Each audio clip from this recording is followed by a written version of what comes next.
Hi, Pastor Andrew here with day number 3 of our Easter devotionals.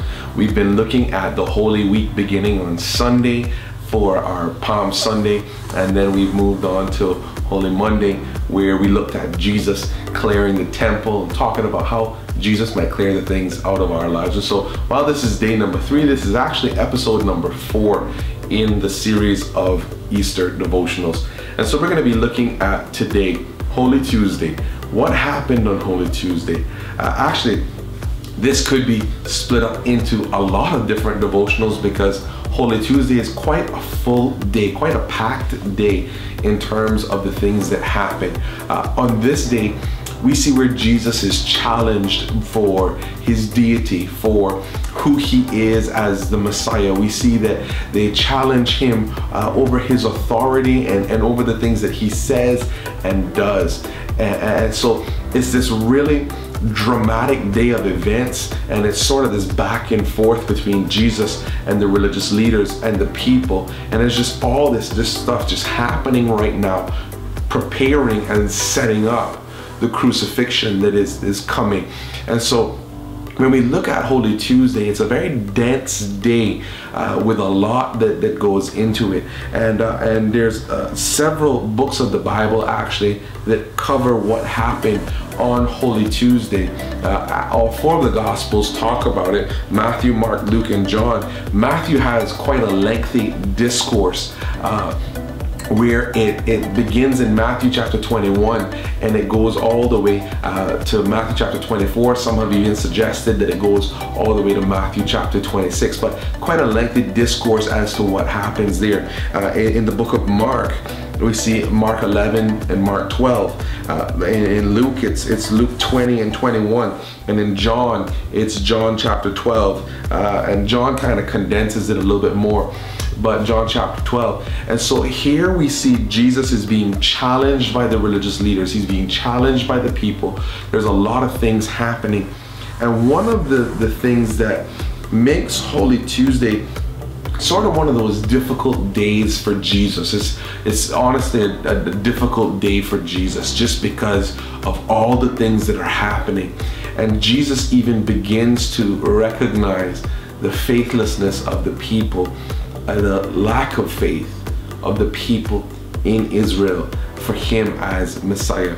And so when we read in Matthew chapter 21, there's a block there of scripture where Jesus actually curses the fig tree. And if you know anything about this story, you know that it brought amazement to the people because Jesus curses this tree to never bear fruit again.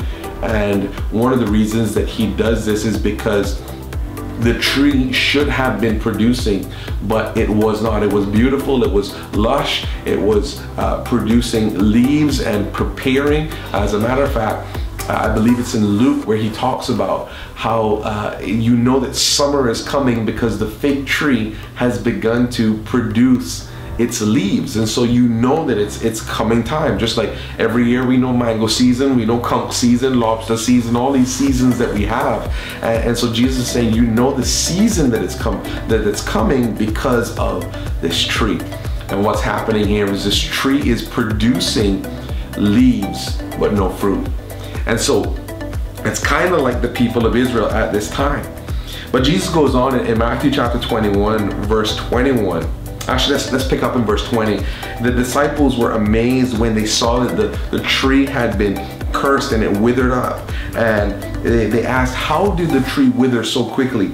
And Jesus told them, I tell you the truth, verse 21, if you have faith and do not doubt, you can do things like this and much more. You can even say to this mountain, may you be lifted up and thrown into the sea, and it will happen. You can pray for anything, and if you have faith, you will receive it.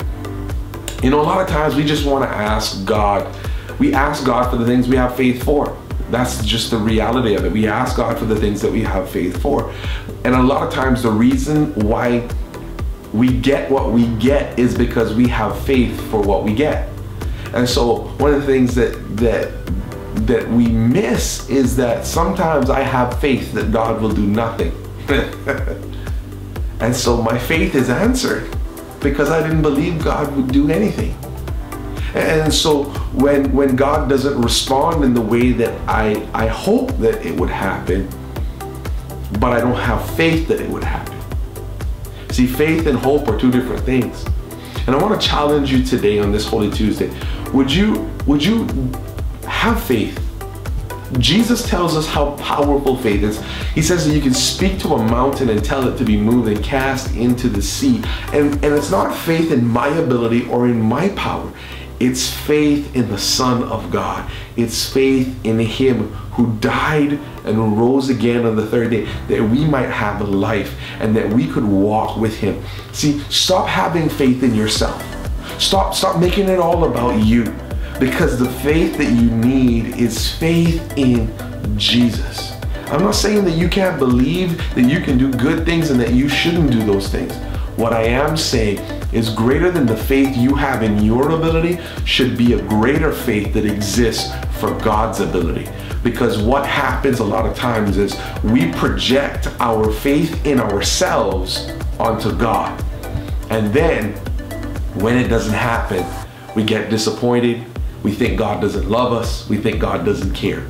But I'm here to tell you today, if you have faith in God, the Bible tells us in Romans that He will never put to shame those who believe in Him.